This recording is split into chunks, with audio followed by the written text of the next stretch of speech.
Yeah.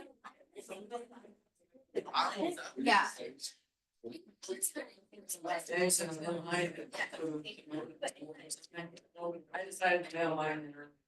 Yeah. Same day stuff, so. But, and I'm so glad to see you all. Happy 11th week of the semester. I hope that your day is going well. I hope you had a nice weekend. Did that extra hour of sleep just do wonders for you? You all look so awake and alive and refreshed and it helped me for like all of 24 hours and then I'm like, I don't like this anymore. It's dark at 5 o'clock. It literally is going to be like the sun going down when we get out of class now, which is crazy. But you know, I don't know. I guess I have to make sure that because I stay up till midnight, I almost think I have to have dinner twice. Once when the sun goes down and then once right before I'm going to bed. So we'll see how my clock always, my circadian rhythm always has trouble at this time of year when it starts getting so terribly dark. But anyway, I hope you guys are doing well. I just want to remind you to please do check out the solutions to that last homework assignment. There were a couple of problems where somehow I didn't get a lot of questions last week, and I know part of it was because I was gone on Tuesday night grading exams. But I didn't get a lot of questions. I think a couple of things maybe slipped under people's radar on a couple of those problems. So just be sure to go back, check the comments I wrote and check in with the solutions that are posted. If you're still like shaky about it, then it's not too late to come ask me to kind of talk you through it a little bit more directly in person. I'm always happy to do that. Speaking of which, I will be around, of course, after class and this evening. I am asking you, I know this was a short turnaround this week to turn in an assignment already by tonight. That's because I've been trying for 3 weeks to get the homeworks back onto Tuesdays. That's because I do want to have a quiz eventually on a Thursday, and I don't like to have quizzes and homeworks due the same day. So we're going to have a homework assignment due tonight. It's a short one. A few people have already turned it in. The next assignment will be due next week on Tuesday, and that one will be a longer one. So there's no reason to wait to the last minute on that. I would get started on it as soon as you have some free time. In fact, if you have questions on that next assignment, you can ask me those questions anytime. If you're jumping ahead, feel free to do that. So we'll have homeworks due. I guess maybe I should give you a quick overview of our schedule because it's maybe not quite what you think it's going to be. So we are now into November. And so today is the 5th. So I'm just going to make a quick calendar here. My mom always bragged that when I was 3 years old, I was making calendars. She thought that was, I mean, I was just fascinated with numbers, I guess, when I was really young. So this is the month of November. We've just gotten through October when we had 10 classes. We met 10 times, believe it or not, for class in the month of October. But as I'm about to show you, we're going to be meeting a lot less than that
Professor, you're muted.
Hello, can you guys hear me?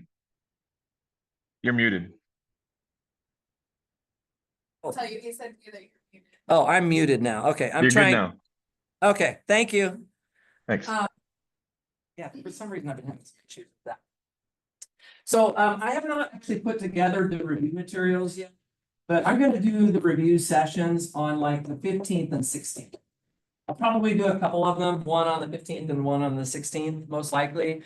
And then I'll be gone this week before Thanksgiving and Thanksgiving week. And so I'll have Zoom office hours probably on Monday, Tuesday, Wednesday, or whatever before the exam on Thursday. The downside to this, of course, I'm not gonna be able to grade these exams, like you know how I normally like get them done right away and pass them back. This is an exception to that. You will have to wait pretty much until I get back, which will be the week after that, before I'll get them done. So I'll try to get the solutions posted at least, but I won't be able to grade them really very easily until I come back. So I just wanted to give you a heads up about that. The third week of November, we do have an exam on that Thursday, but we're also not going to meet on Tuesday. Just give everybody extra time. You can stay home if you want, just focus on your studying, get ready for the exam. And you can also email me with questions. You'll be able to do that while I'm gone. I'm not abandoning you guys. I hope nobody feels that way. I'm doing my very best to be able to do the best I can with my situation. I do need to be gone that third week of November. So that's our calendar for this month.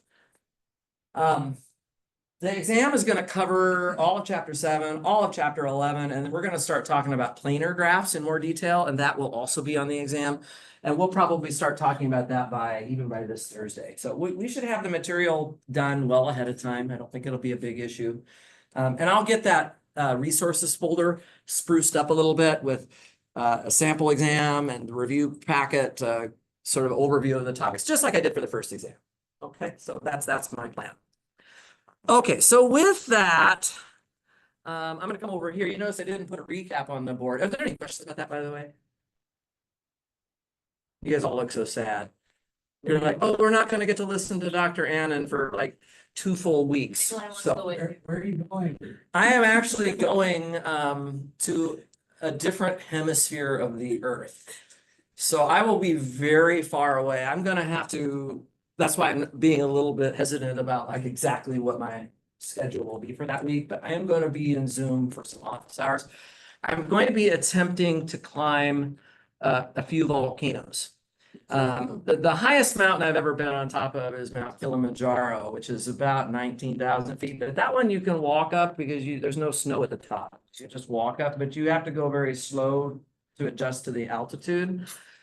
And I've had some people telling me lately that I either need to retire early so I can start climbing all these other mountains around the world, or if I don't want to do that, I'm going to have to do stuff like this to keep my job and because you can't do this stuff when you're like 85 years old. So you got to kind of get after things in life. That's kind of one of my mottos is live in the moment. What's that? Be the outlier. I could be the outlier. I don't want to tempt fate with that. I wake up every morning with a pain in my back already. I don't think I'm going to be an outlier. So it might be. I'm not by myself. I'll take pictures. I'll show you guys when I come back. If you were to go to the equator of the Earth and walk all the way around the Earth just on the equator, you might wonder what's the highest point you would ever get to. Just walking on the equator. Well, Ecuador goes through the equator, and one of these volcanoes is that highest point. It's like 19,000 something feet above sea level. So it's very, very high. But see, I have to go for 2 weeks because I can't just fly down there, climb the mountain and come back. You have to like slowly like go up a couple thousand feet and then go up a couple more thousand feet. You have to really go slowly to get acclimated. So that's the plan. And then I'm going to also climb the highest mountain in Ecuador, which is actually higher than any point in the United States, even in Alaska. And that would be the highest mountain I've ever been on. That is actually over 20,000 feet high. So those bigger mountains are going to be in the second week of the break. So at that point, I think we'll all relax because I won't have any internet on the top of that, I don't think. But the first week, I'm going to be staying in hotels and hostels and stuff, and I'll be coming home every night, and I'll have internet access, and Don't get me wrong, you guys, my teaching is my number one thing. It's what I absolutely love to do. And I don't want anybody to get the wrong impression. I will definitely be checking my email. I will definitely be setting up some Zoom hours to work with you guys. You just won't get to see my pretty face for a week while I'm gone. But anyway, for 2 weeks. Yes, that's true. I know. I should have brought my Kleenex box today, but I forgot. Okay. Anyway, so that's the schedule. But in order to get there, we're right on schedule with all the material, so it's not like we're behind or anything. So we certainly can make this work. So I'm gonna move on. I didn't go to recap up here because I'm just gonna start a new section right now, which is 11.4, and this is called bipartite multigraphs. Okay, so just as a quick recall on this, guys, multigraphs are not allowed to have loops. Okay, so when I'm talking about this topic, there will not be any loops. In fact, it won't even make sense to have loops in this kind of a graph. But there are, a number of real world applications of this, where you might have some kind of matchings between a certain set of objects and another set of objects. So just to give you a quick little idea about that, a real world application, I'm just going to kind of draw a picture of it. But what I can have is I can have, a bunch of people. Right? So maybe I have, let me on the left side of my little diagram here. I'm going to make a bunch of people to be my vertices. So one of the vertices might be, Dr. Annan. And then another vertex might be Amber. Yes. And maybe we have Kevin. And who else's name can I spell? Abby. And Luke. Okay, so we have all you guys. And then maybe we also have some vertices, though. Some other vertices might be some types of, I don't know, cars. So we could have like a Lexus and a Toyota. You want a Tesla? And then maybe we'll do a Honda. I don't know.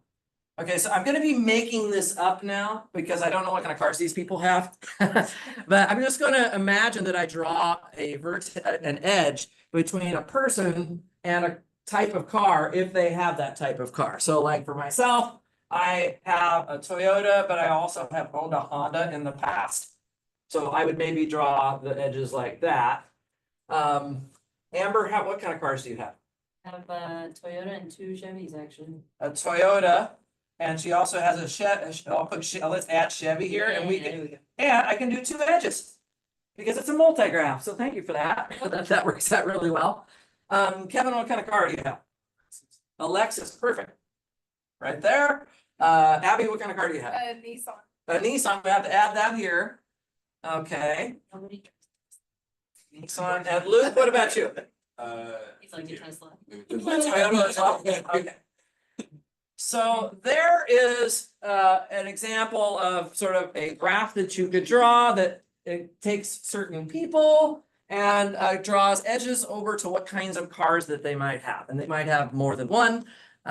So we have obviously multi-graphs allowed here, but no loops.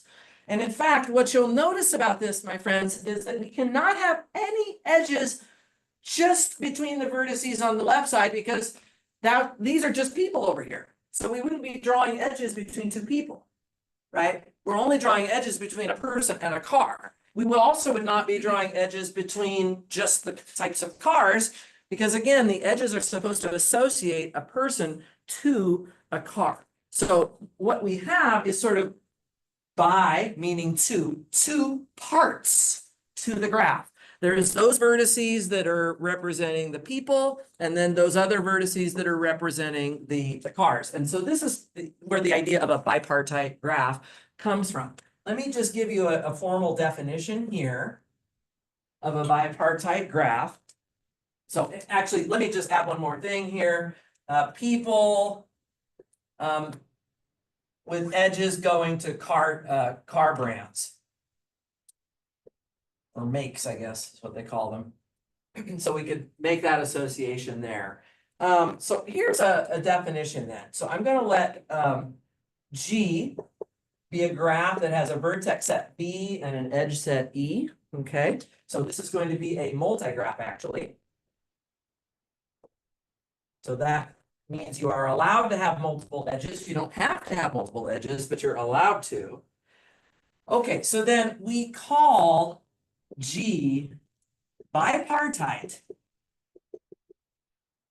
Right, I'm gonna call this graph bipartite if we can find subsets. If we can find subsets, I'm gonna call them X and Y, and these are subsets of the vertices. So they are subsets of the vertex set with the intersection of those two sets should be empty. The union of those two sets should be all of the vertices. So it's literally partitioning the vertices into two disjoint sets. So the intersections are empty, the unions is the whole graph, and every edge, let me call the edge alpha, which is in the capital E, so it's an edge alpha, has one vertex in the first camp, capital X, the first set, capital X, and another in capital Y. So this is the idea here, okay? So you can see that in the way I've got this example here, the partition that would be naturally assumed is that all of the people are in the set capital X, and all of the car makes over here are in the set capital Y. And obviously there's nothing in common between the two sets, and the union of them is all of the vertices on this picture over here, okay? And it's not saying that we have to have every edge. We don't have to include every edge between the vertices of X and Y, but if there is an edge, it should connect from X to Y. This would include, for example, the null graph that has no edges. If my graph has no edges, that counts as bipartite. So like we're okay with this. Yeah, you can have no edges in there. There's nothing wrong with having, Amber's got vertices or edges coming out to several places. Nothing wrong with that, right? Then we can certainly have that. Okay, right. And so that's the idea of a bipartite graph. You're basically breaking the vertices into two camps. I like to think of them as camps, and you can't have edges within the same camp. This is the idea, right? Okay, so with that in mind, let me just give you maybe another example. I'll show you how you can do. By the way, the decomposition of the vertices into two subsets is not unique either. Right? There may be, well, in this case, it might be unique, but normally you can break up your camps in multiple ways if you wanted to. Let me draw this picture here, guys. Here's another example of a graph. I'm just going to make basically a sort of a mesh grid. So I'm just going to draw kind of this picture here and draw all of these little square edges. Okay, so it's just some drop balls, a little bit of drawing. This is going to be my graph. I'm going to draw a couple more rows. Okay, so something like this, and then maybe this is good enough. So I'll just draw that as my graph with all the edges in it. And, one way to sort of figure out if your graph is bipartite or not is to just start anywhere in the graph that you want. And I like to use, diamonds and circles. So maybe X, maybe my first set X, I will put like circles around the vertices that I'm going to put into that camp. And then the set Y, maybe I'm going to put around each of those vertices, maybe I'm going to use a diamond. So the Y will be the vertices that have diamonds, and the X will be the vertices that have circles. And so I just start anywhere in the graph that I want. Doesn't matter. Maybe I'll start right here. Maybe put something in X. Now remember that the edges, every edge has one vertex in X and another in Y. That means that every vertex that is adjacent to this one has to be in the other camp, the Y camp. So I would put diamonds around all of those, you see. Okay, and then next to anything that has a diamond has to be a circle again. So I could put circles here, here, here, here, and here, and here, right? Those would all have to be circles. And the only issue is, can you actually complete this process? So here I would put a diamond on that one, and on that one, that one, that one, and that one. Okay, and then I would go back to circles again. Anything that's adjacent to a diamond should be a circle. Anything adjacent to a circle should be a diamond. And I can eventually work my way through the entire graph, and I've decomposed my vertices into those two camps like so. And so this is a bipartite graph. If somehow you fail to be able to do this process, then the graph would not be bipartite, but this is a bipartite graph. So this is a bipartite graph. So what I basically just showed you is kind of a demonstration of how you can try to see if your graph is bipartite or not. Now, if you have multiple different components to your graph, different components to the graph, you would have to do this process on each component and make sure that each component can be broken down with a bipartition, right? In this exact same manner. Let me give you another example to show you that this doesn't, I mean, it seems very easy. The algorithm is very easy, but it's not always successful, right? So I think you will quickly understand what I mean if I just draw a pentagon. I'm just going to draw this pentagon, which is better known as a 5-cycle. It's just a 5-cycle. If I try the same approach again, and I just go somewhere, it doesn't matter, and I just circle a vertex maybe, right? Then everything that's next to that circle has to be a diamond. And now everything that's next to a diamond has to be a circle. So next to this diamond, I have to have a circle, and then next to this diamond here, I also have to have a circle. We see I have a problem now. Because this vertex, right, no matter which camp I try to put it with, it's going to be adjacent to another vertex in the same camp. You see the problem? Right? This is the problem. This pentagon is not going to work. So we get stuck right here, right? And the problem is we cannot complete a legal bipartition, which is what I like to call this, partition of this graph.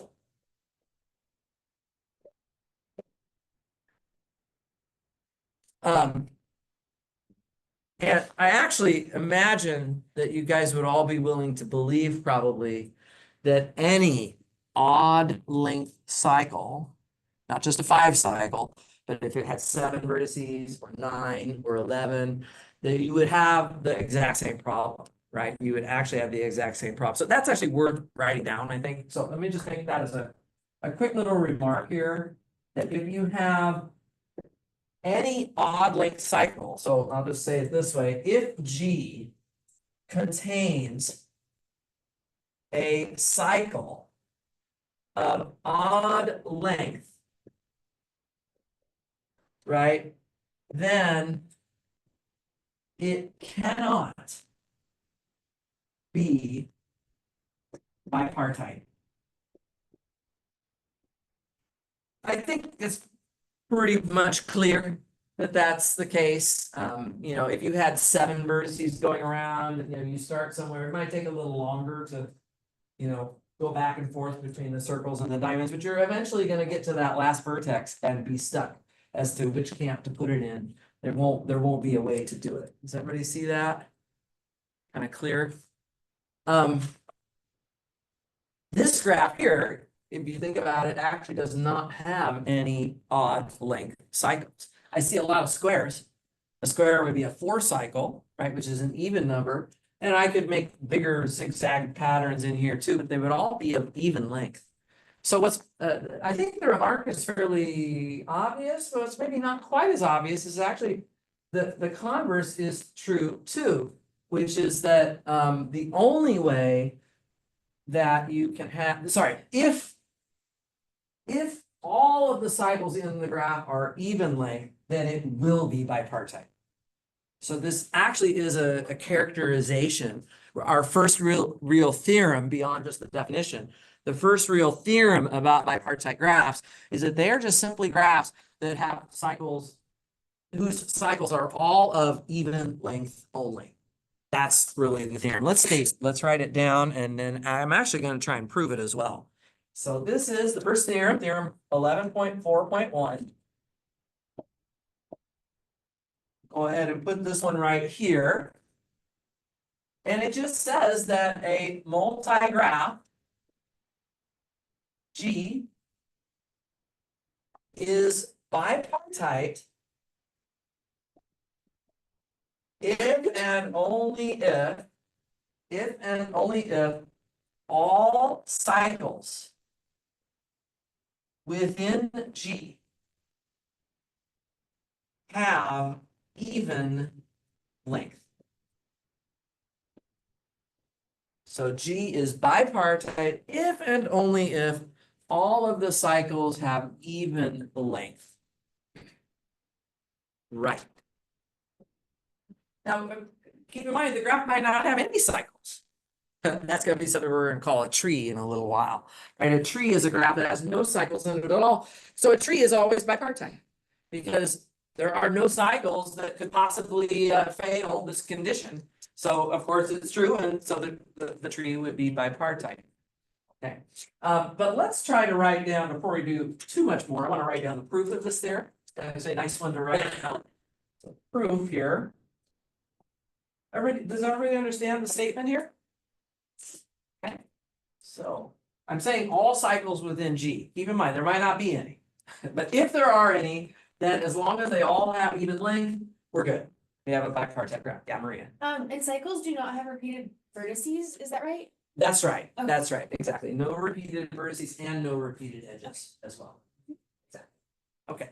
So guys, the forward direction here, the forward direction of this proof is literally just this remark in contrapositive form. So this is just the remark above. We're done. Because, you know, if there exists a cycle of odd length, then G is not bipartite. That's exactly what this said right here. So we're literally just rephrasing the remark. What's the interesting part of the proof, of course, is to go the other direction, to go backwards here and to say, okay, let's try to assume that all of the cycles in G have even length, and let's try to prove that it is a bipartite graph. Okay, so we're going to just do that part directly. So assume all cycles in G have even length. Okay, so they're even length. And it's actually also okay to assume, so we may assume that G is connected.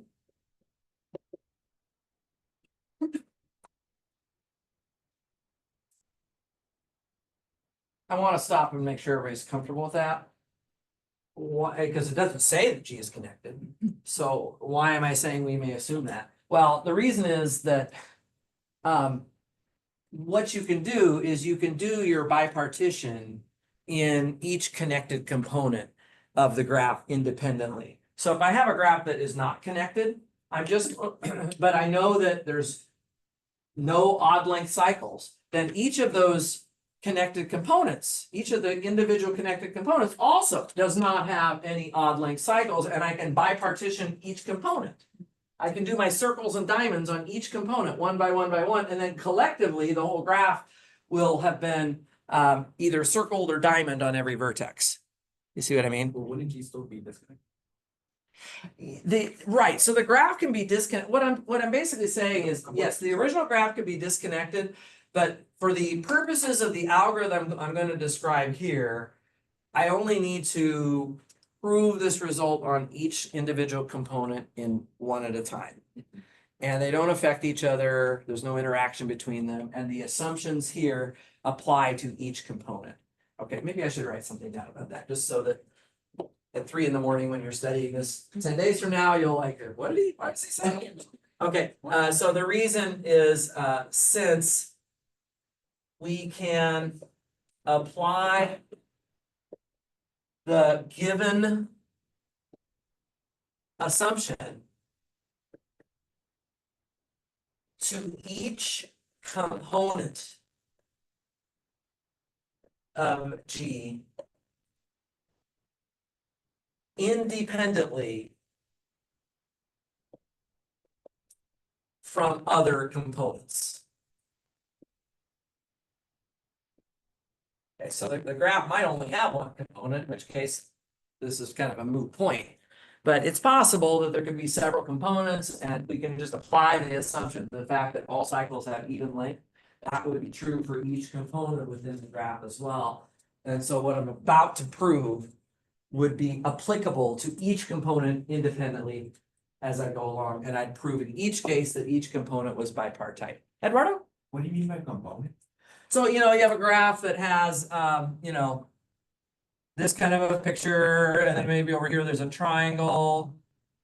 And then maybe over here, I don't know, we have a K4 or something. This graph has three components. I can think of that entire thing as a graph. This is maybe G1, G2, and G3, and G is the union of those. Right, that's exactly right. So I think you guys could believe me that I could just figure out how to bipartition this one.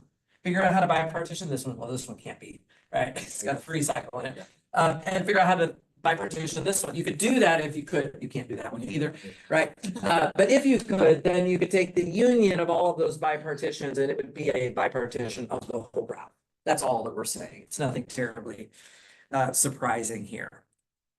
Okay, so here's what we're going to do, guys, with this graph. All of the cycles have even length, right? And it's connected. I am going to just pick any vertex. So let's select any, I'll call it X in the vertex set B. Okay. And I am going to try to construct for you how to make it how to make the graph bipartite. And here's how I do that. I'm going to create my two sets for you. Capital X. And what is this going to be? This is going to be the set of vertices little v and capital V, such that this is where the trick of this proof is coming from. The shortest walk from V to X is even length. Okay, so I'm going to make that into my first camp. So of course that includes X itself, because the length of the walk from X to itself would be 0, which is even. But I just go through the whole graph. So let's just take an example. Suppose that this was my little X vertex right here. I ask myself, where are all of the vertices that I can walk to in such a way that the shortest walk has an even length? So like this one, right? That would be an example of a vertex because I can walk there in 2 steps. Can't do any better than that. 2 is even, right? I can get to this one in 2 steps. I can get to this one in 2 steps. I can get to this one in 2 steps. This one I have to go 4 steps. This is only 2 steps, 4 steps, and so on, right? So all of the ones that I put diamonds around, I guess this is really technically the capital Y in my notation, but all of those are the ones that I can reach in an even number of steps. And then what I do is I just make my other set of the ones that I just let capital Y be the set of vertices such that dot, dot, dot, dot, dot, dot, dot, everything the same except odd length. Right, those are all for odd length. That look all right? Now, the shortest distance from V to X cannot be both even and odd. So I'd like to point out that there can be nothing in common between those 2 vertex sets. They are definitely empty. So this is just a note that intersection is empty. Furthermore, if I take the union of X and Y, right? Well, that would be the entire vertex set. Every vertex is either an odd or an even distance away from X. Has to be shortest distance. By the way, that is actually where the connectedness is being used. If the graph wasn't connected, there would be vertices that you can't walk to in either an even or an odd length of time because you just can't walk there at all. Right? I can't walk from this vertex to this vertex at all. So we wouldn't have a sensible definition here. The union would be the entire graph. So that's why we really want to. That's the purpose of that. So I've got sort of, kind of looking at my definition here. Got an empty intersection. I've got the union being the whole V. Now I need to make sure that every edge in the graph connects a vertex from X to a vertex from Y. So let's go back over here to finish up the proof here. It's kind of a nice proof. I like this proof. Okay, so the claim that we need to still make, this is not totally clear yet. The claim that we still need to make is that no edges exist between vertices within capital X. Right? There should be no edges within the set capital X. And then, of course, by the similar reasoning, there would be no vertices within capital Y either. If I can convince you of this, and you're willing to believe that it's also true for Y, then I think we have our bipartition. Then I think our graph is bipartite. That's what we're trying to prove, right? The backwards direction we're trying is Y. Incline.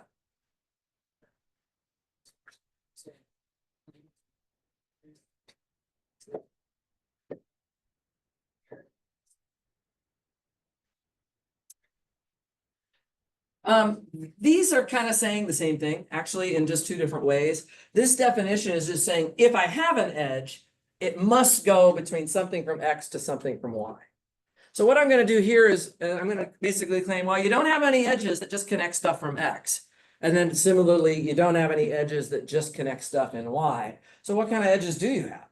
If you can't have edges that are within X and you can't have edges that are within Y, then the only kind of edges you could have would be between X and Y. So it's literally just a kind of a different language to say the same thing. Good enough? Yeah, it's good, it's what you say. It's the wording. Yeah, it's the wording. So let's do this. Let's give the reason here for this claim. Well, let's do it by way of contradiction. Let's suppose that there are two vertices in X and that there's an edge between them. Okay, so suppose that X1 and X2 are in X and that the edge X1 comma X2 is in E.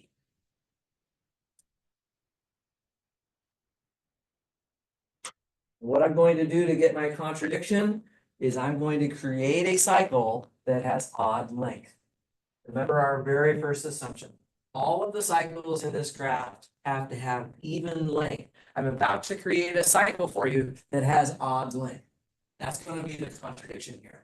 If we have two vertices, both in capital X, then and this edge is also present, we can do that. So let's look at, I'm going to create it for you right here. The cycle. Okay, I'm going to start my cycle at X, right? And I'm going to, go dot, dot, dot, dot, dot. Eventually, I'm going to get to X1. Now, keep in mind, X1 lives in X. That means that to get from X to X1, I have walked an even number of edges. So this much is even. There's an even number of edges here. Then I'm going to walk to X2, right? And then I'm going to walk from X2 backwards around my shortest walk back to X again. And this much is even as well. Even number of edges. Okay. And so in total, we have even number of edges, then we have one more edge, and then we have another even number of edges. That is a cycle in the graph of odd length. Right? So the cycle has odd length. Contradiction. That's a contradiction at that point. Okay? That's a contradiction. All making a decent amount of sense? Of course, we can make the same claim for capital Y. That there are no edges between vertices that are within Y. So that means that if there are any edges in the graph, they've got to go between the two camps. That's bipartite, right? That's bipartite. So let's just say a similar claim holds for capital Y. Right? Can certainly do that. And then thus every edge in G has one vertex in capital X and one in capital Y. That's the point. That's right. And that means G is bipartite. Okay. So G is bipartite. It's a nice proof. It's a nice proof. Okay. Clear enough? Yeah, it's a nice one. Okay. One last definition, and then I think that's all I got about all I got to say about bipartite graphs. There's really not that much to this idea. So just one more thing, and you'll see this in the homework. So I should probably, let me go back to the black marker again. I should probably put this in the definition. We have something called the complete bipartite graph. And I just want to get this word up here as well. So this involves two positive integers, m and n, that are both at least one. The graph, I'm going to call it KMN. So that's the same letter we use for the complete graph. But this one is consisting of, okay, the set capital X has size M. And the set capital Y has size N. Right? And for this graph, guys, we are actually going to make every edge between X and Y. So every edge, and every edge between capital X and capital Y is drawn. So we draw every such edge. This is known as the complete bipartite graph.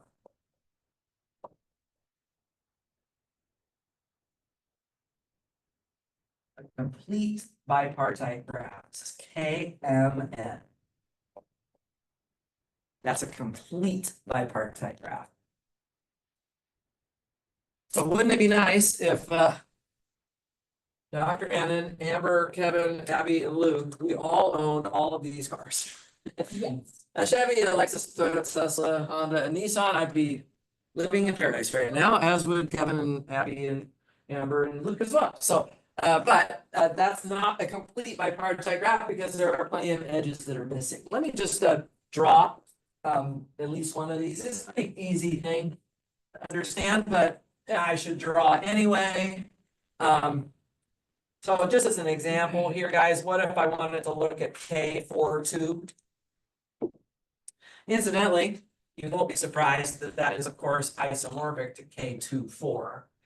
Because it doesn't matter which camp has 2 and which camp has 4. But the way it would look visually is, you'd have 4 vertices in one camp, 2 vertices in the other camp, and then you would make all possible edges between them.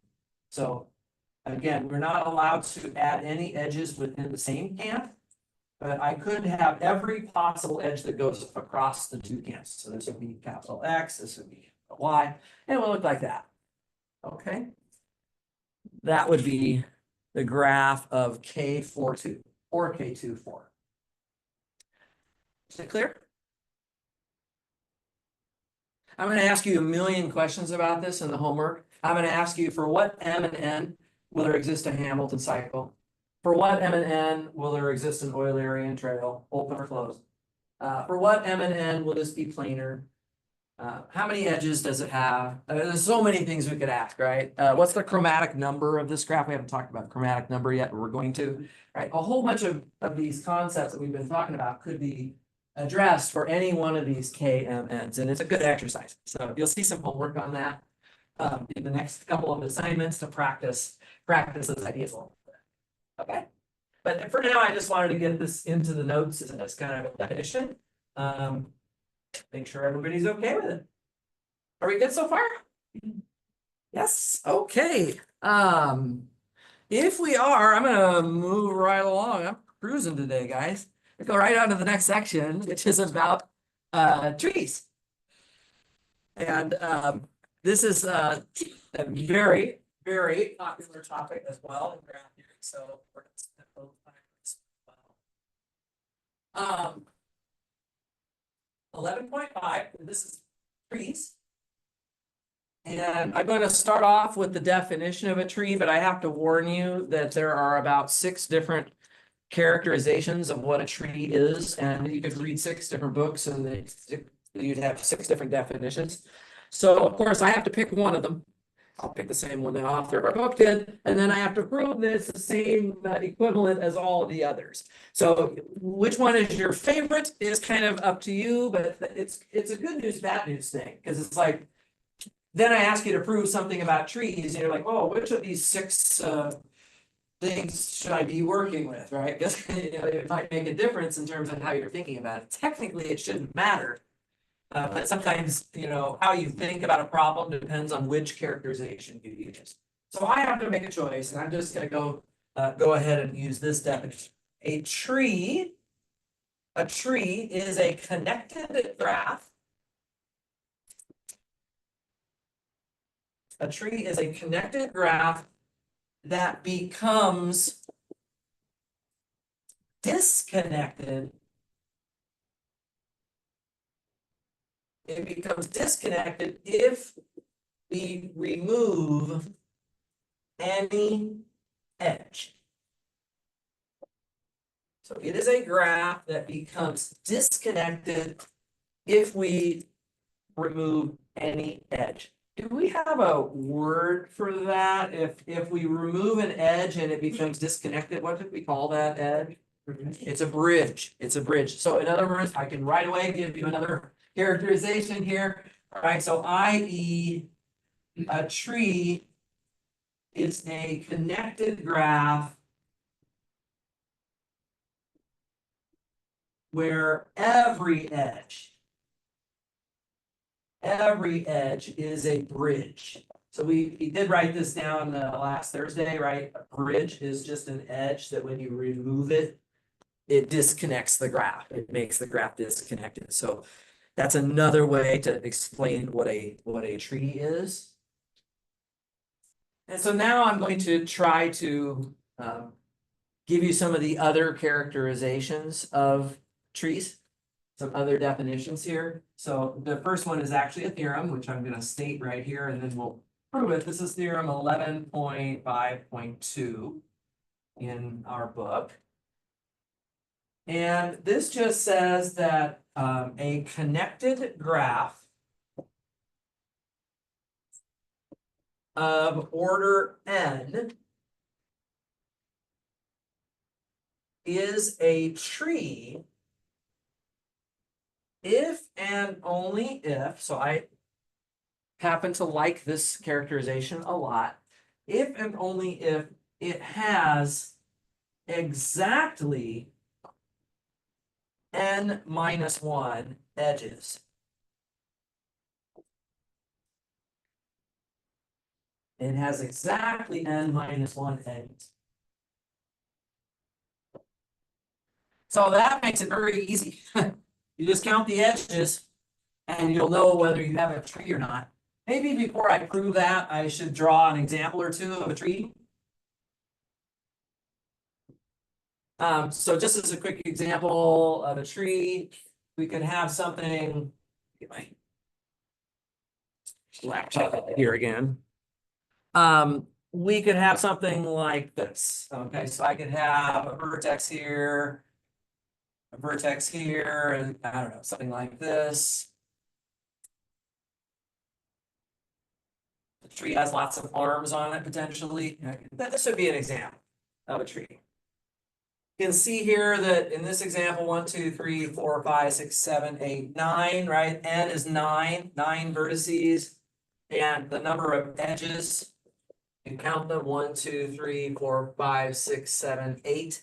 There's 8 edges. So that fits the theorem.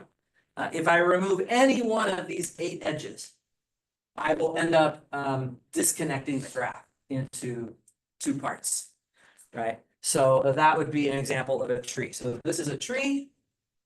This is a tree. But of course, I could give you maybe an example of something that's not a tree, and I could start off trying to draw almost the same exact graph. In fact, let's do that. Let's draw the same exact graph again. One more time over here. I'm going to just recopy the same graph one more time, right? Like so.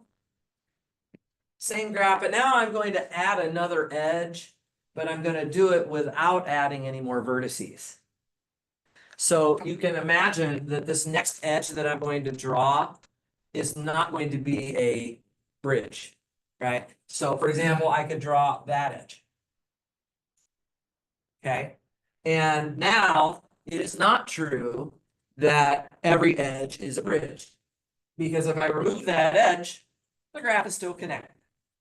Actually, it might be possible that I could remove other of the edges instead. In fact, this is forming a 4 cycle. If you removed any one of the edges from that 4 cycle, that would not disconnect the graph at all. You could still walk from any vertex to any other vertex by just tracing some of the edges of the graph. So this one, here we have n equals 9, the number of edges equals 9, and this one is not a tree. So there's a very small difference between something that is a tree and something that is not a tree. Okay. So, by the way, does anybody have another conjecture about a way to describe what a tree is? One more time. No cycles. Exactly right. No cycles. So I'll state that later, but that's another one of our 6 characterizations of a tree. A tree is just a connected graph that has no cycles. Yeah. It's a tree or by itself, yeah, I would call that a tree. A single isolated vertex is a tree. It's a seedling.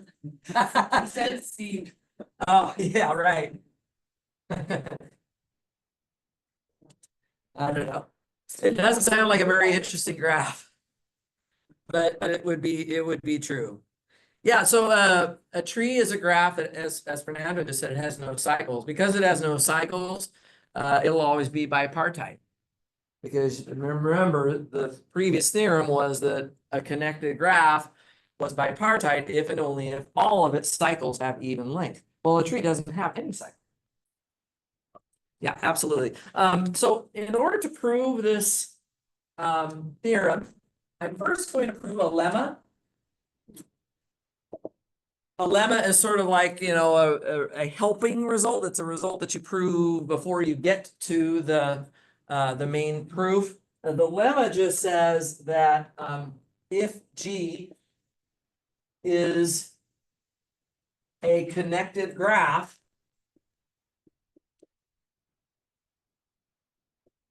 of order n, so n vertices. If G is a connected graph of order n, then the number of edges in that graph has to be at least n minus 1.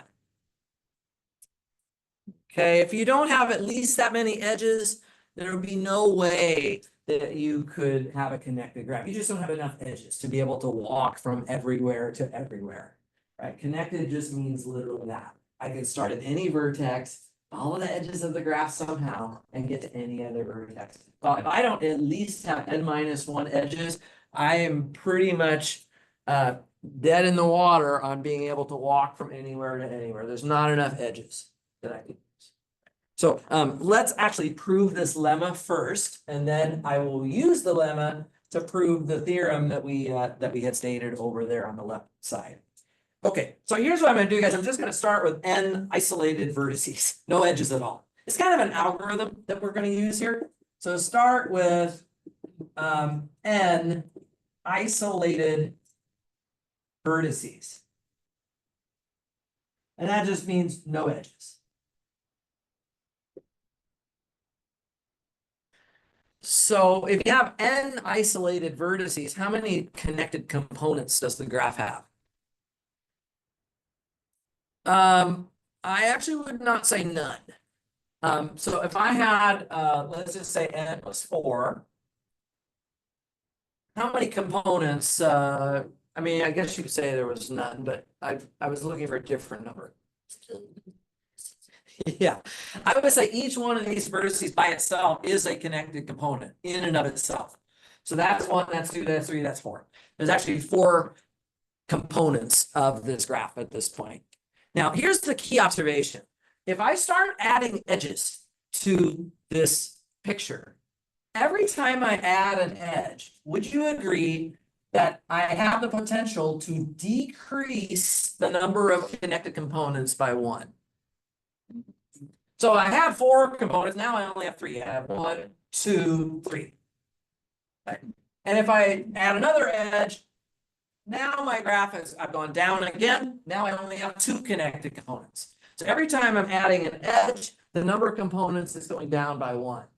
However, it might be that at this point, I decide to add this edge right here, right? In which case, that did not actually change how many components I had because I still have 2, right? So we need to be careful. When we add an edge to a graph, we can decrease how many components we have, but we might not actually decrease the number of components.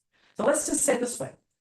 Every edge causes the number of connected components to go down by at most 1.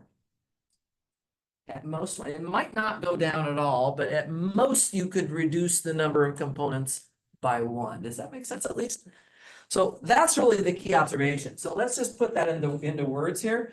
Each time we add an edge to what we've had before, the number of connected components,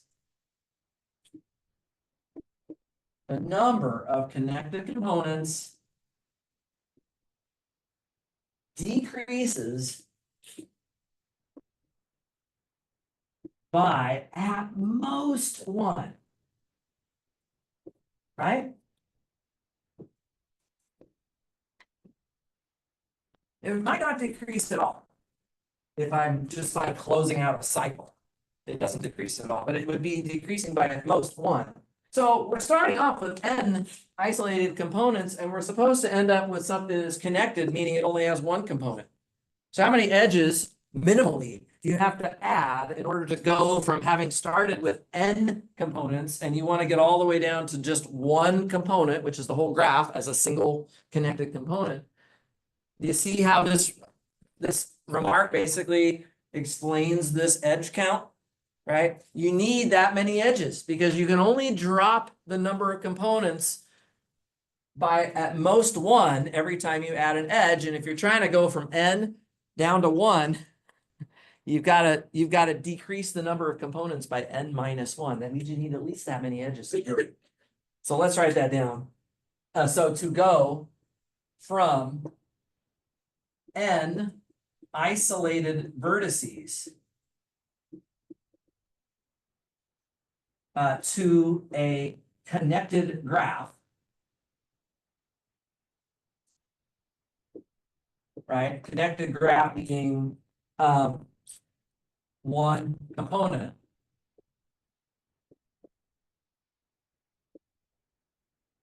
We therefore need at least n minus one edges. That's the idea. At least that many. So it's like you're at n, you're gonna go down to n minus one. These are the number of components you have. You ultimately want to make your way down to one. So every time you add an edge, you might be able to step down one step on this ladder over here. Eventually, you need to step down n minus one components from n all the way down to one. That means you've got to step down n minus one times. You need at least that many edges. All right, so that's actually the end of this little lemma. That kind of finishes the proof of that lemma. Okay, so are we okay with that? It seem reasonable? Using that, I'm now going to actually prove my little theorem 11.5.2 over here. I realize I'm giving you quite a bit of theory here, but hopefully it's mostly making good sense for us. We'd like to prove, using the lemma, I'm going to do the proof of theorem 11.5.2. This is pretty instructive. I think it's worth writing it down. Okay, and of course we have to go forward and backwards. So I guess I'll start with the forward direction here for this proof. Just like we usually do, we have to do it in two parts. And I'm going to prove the forward direction by contrapositive, actually. So I'll put that down here in the notes. So I'd like to assume that, well, first of all, I'm going to assume, sorry, the first thing I need to do really, I'm so sorry guys, up here at the top, before I even start going from left to right or right to left, I need to start with the basic assumption that I'm using a connected graph in order n. And then I'm going to prove that it's a tree if and only if it has exactly n minus one edges. So let's just put this here at the top. Let G be a connected graph of order n. So it's a connected graph of order n. So because of that, we know that it has at least n minus one edges. But I'm going to assume that it does not have exactly n minus one edges, and then I'm going to prove that G is not a tree. So this is contrapositive. Right? So are we with me on the logic of this? The logic of this statement is tree implies n minus one edges. I'm going to assume that no, we don't have n minus one edges, and then it's not a tree. Okay, so if G has more than n minus one edges. By the way, when I say more than, I mean strictly more than, and it's also should be noted that G cannot have less than n minus one edges, because again, G is connected of order n. So it has at least n minus one edges. So if it does not have exactly n edges, what would it be? Well, it would have to be that it had more than n minus one edges, right? So hopefully that makes sense. If that's the case, then some edge. We have a lot of edges here, guys. So then some edge connects two vertices that are already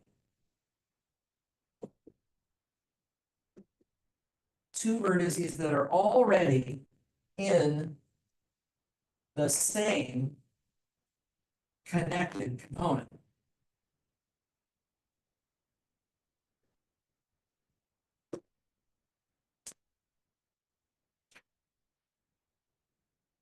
Because if that was, guys, if all of the edges were always connecting vertices from different components, then every time you added an edge, you would always be stepping down.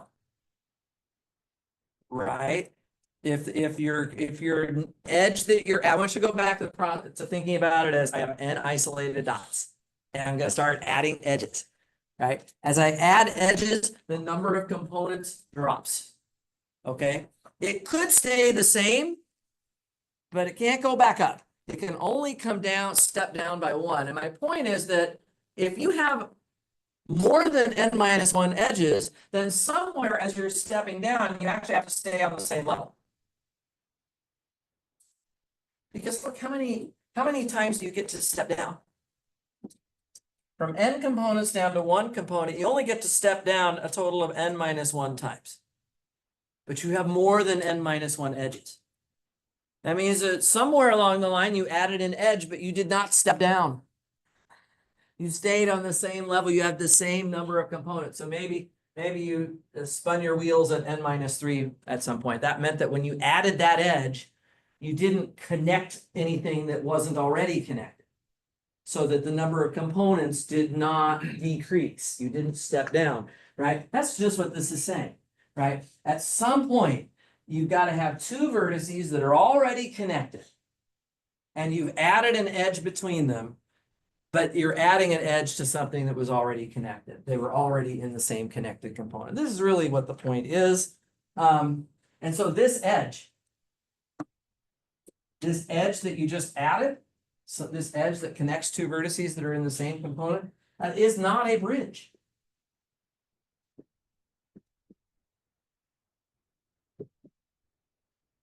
Okay, so it's sort of like this edge it's this edge right here. If I add this edge, I do not change the number of connected components. I'm not stepping down on this ladder, right? And sure enough, that edge is not a bridge. I can remove that edge right back out again, and everything that was connected before is still connected.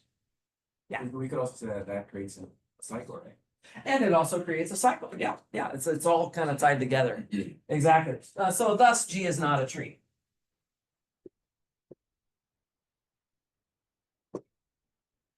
Yeah, so thus G is actually not a tree in this case. So if we have too many edges, we do not have a tree. And that's the contrapositive of the theorem that we're proving here in that forward direction. Let's just real quick do the backwards direction of this proof. And then I'll write down maybe a couple of other characterizations of trees, and then we'll be done for today. We don't have a whole lot of time here. So let me do the backward direction. Okay. So for the backwards direction, I'm just going to do direct proof.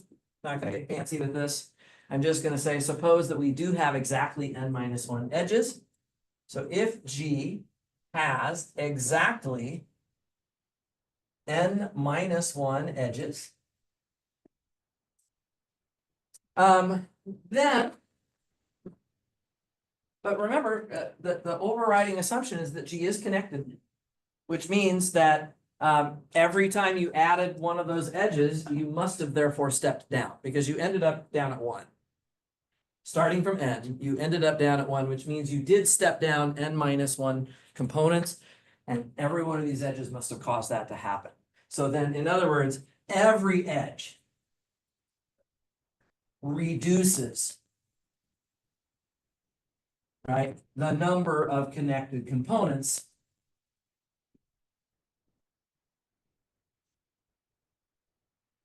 every edge reduces the number of connected components by exactly 1.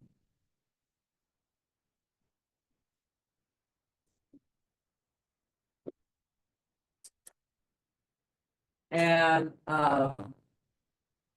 so if you remove that edge, you're creating another connected component.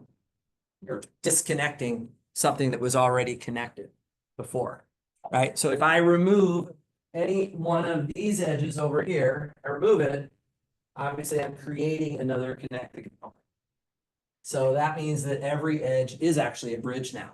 In this scenario, every edge is a bridge. Every edge is a bridge. I really encourage you guys to think about making some flashcards for all these theorems and definitions here. I know there's a lot. Remembering what is a bridge. It's just an edge that when you remove it, it disconnects the graph. Right? And so thus G is a tree. G is a tree. All right, so that is a good theorem. A connected graph is a tree if it has exactly n minus 1 edges. Okay. So I think one of your homework problems for next week is going to be to look at the isomorphism types of different trees. So you're going to be trying to draw all of them. But this time there will be exactly n-1 edges. You'll know that for whatever the n is that they give you. And you're not supposed to have any bridges. Sorry, every edge is a bridge. So you'll be able to characterize your trees that way. So just really quickly, let me write down a couple of other theorems about trees, and I don't think I would prove these. We've been doing a lot of proofs today. So let me just state a couple more results, and then I'll save the proofs for Thursday, and we'll probably do some group work on Thursday as well, practice this stuff a little bit. But let me just state a couple more theorems, just so it's in the record now, and that way you can start processing this a little bit. Theorem 11.5.4, and this is the one that Fernando already mentioned for us, so it's not going to be a surprise to us here. If we let G be a connected graph,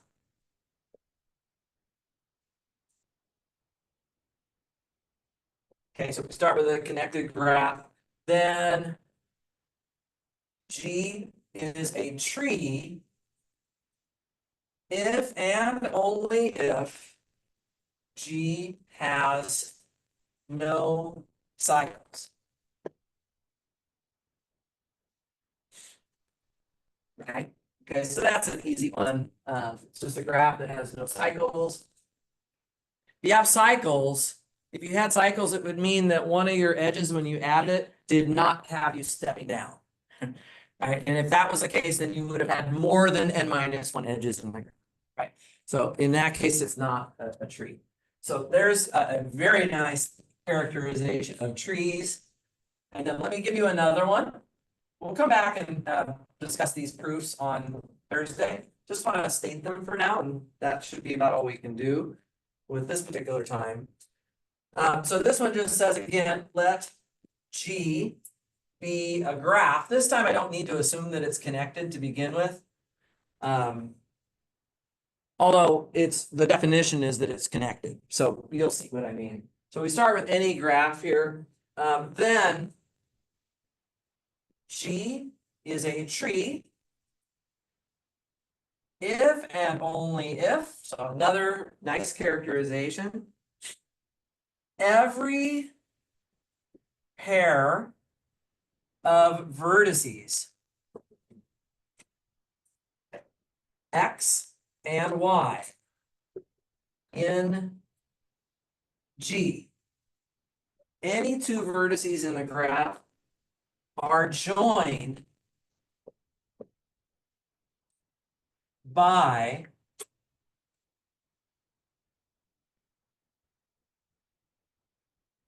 well, they should be joined by a path somehow, because otherwise the graph's not connected.